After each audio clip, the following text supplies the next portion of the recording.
S'il était possible à des natures humaines de parvenir à une parfaite intelligence de Dieu et de ses œuvres en lisant la Bible, arrivée à ce point, elle n'aurait plus de vérité à découvrir, plus rien à apprendre, plus de progrès à réaliser dans le développement de l'esprit et du cœur.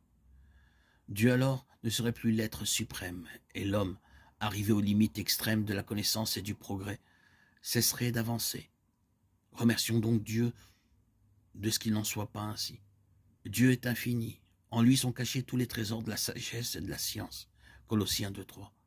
Et pendant toute l'éternité, les hommes ne cesseront de chercher et d'apprendre sans jamais épuiser les trésors de sa sagesse, de sa bonté et de sa puissance.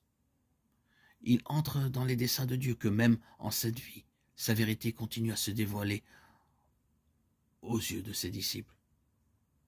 Et l'on ne peut obtenir l'intelligence de la parole de Dieu que par l'illumination de l'Esprit qu'il a donné.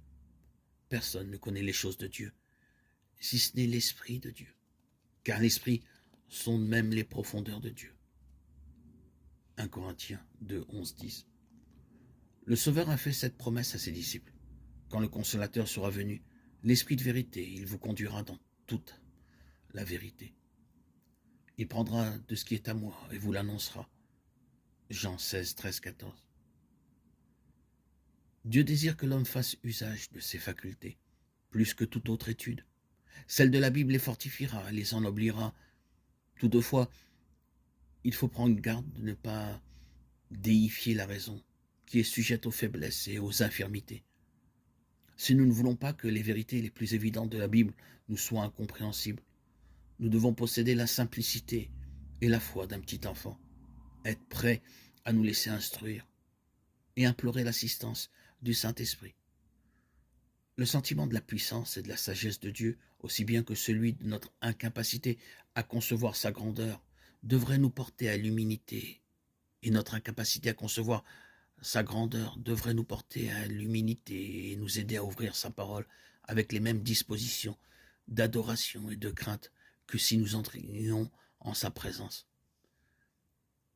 Dès qu'elle s'approche de la Bible, la raison humaine reconnaît une autorité supérieure à la sienne. Le cœur et l'intelligence doivent s'incliner devant le grand « Je suis ».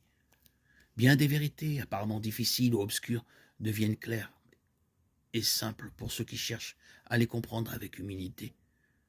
Mais sans le secours du Saint-Esprit, nous sommes toujours enclins à tordre les Écritures et en donner de fausses interprétations.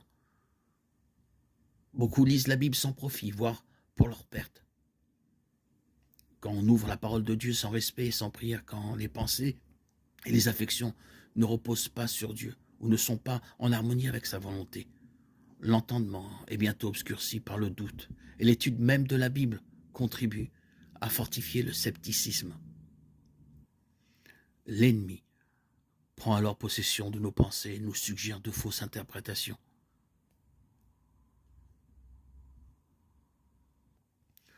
Le discernement spirituel est refusé à ceux qui étudient la Bible pour y découvrir des erreurs. Leur vision faussée verra des causes de doute et d'incrédulité là où tout est simple et clair.